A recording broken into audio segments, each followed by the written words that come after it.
गुरु गीता का इस सूत्र कहता है, हरो रुष्टे गुरुस्त्राता गुरो रुष्टे न कश्चन तस्मात् सर्व प्रयत्नेन श्री गुरुम शरणम व्रजेत।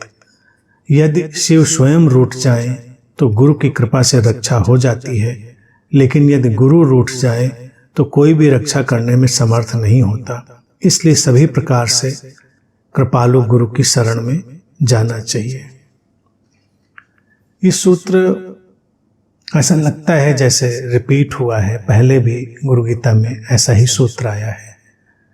तो जब से इस पर हम बोल रहे हैं, देखते हैं रिपीटिशन तो बहुत है इसमें, लेकिन कोई बात नहीं, हर बात को थोड़ा थोड़ा समझ लेना जरूरी है, चाहे वो रिपीट होकर आ रहा है तब भी, ताकि हम कुछ बंधी बंधाई धारणाओं, मान्यताओं से, अंधविश्वासों से मुक्त हो सकें और गुरु का जो वास्तविक स्वरूप है, गुणातीत, रूपातीत, अंधेरे से प्रकाश की ओर जाने वाला, उसमें हम ठहर सकें। सूत्र कहता है, शिव रूठ जाए तो भी गुरु से कल्याण हो जाता है, रक्षा कर सकता है। गुरु रूठ जाए तो शिव भी रक्षा नहीं कर सकते। शिव भारतीय परंपरा में हमारी आंतरिक शून्यता, आंतरिक संभावना के प्रतीक है।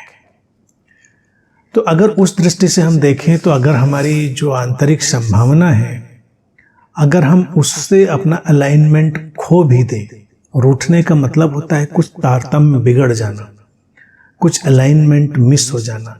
तो अगर वो तारतम्य हमारा बिगड़ भी जाए हमारी आंतरिक शून्यता, आंतरिक संभावना से, तो भी गुरु यानी कि वो जो समझ है, वो अंडरस्टैंडिंग है, वो हमारे लिए कोई रास्ता निकाल देगी, हमारी रक्षा हो जाएगी।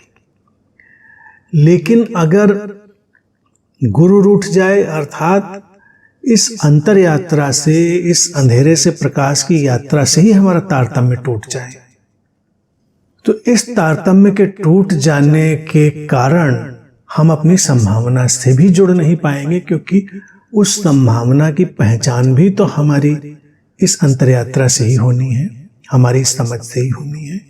सूत्र कहता है, इसलिए हर प्रकार से, हर प्रयत्न से गुरु की शरण में जाना चाहिए।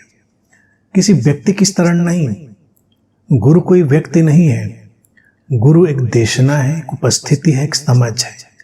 तो वो जो उपस्थिति है, वो जो समझ है, वो जो टीचिंग है, अंडरस्टैंडिंग है, उसकी शरण में जाइए। वो समझ ही हमारा मार्गदर्शन करेगी। व्यक्ति आते हैं, चले जाते हैं, लेकिन जो समझ होती है, जो देशना होती है, वो शाश्वत होती है। इसीलिए गुरु को भी शाश्वत, अनादि अनंत कहा गया है। तो हमेशा अपनी उस समझ के और अपनी उस प्रेजेंस के, जो कि नाम रहित, रूप रहित है, उसकी शरण में रहिए। वहीं से फिर एक अलाइनमेंट, एक तारतम्य, एक तादाद में पैदा होगा, जो हमें हमारे शिव से जोड़ेगा, हमारी शून्यता और हमारी संभावना से हमको संयुक्त करेगा।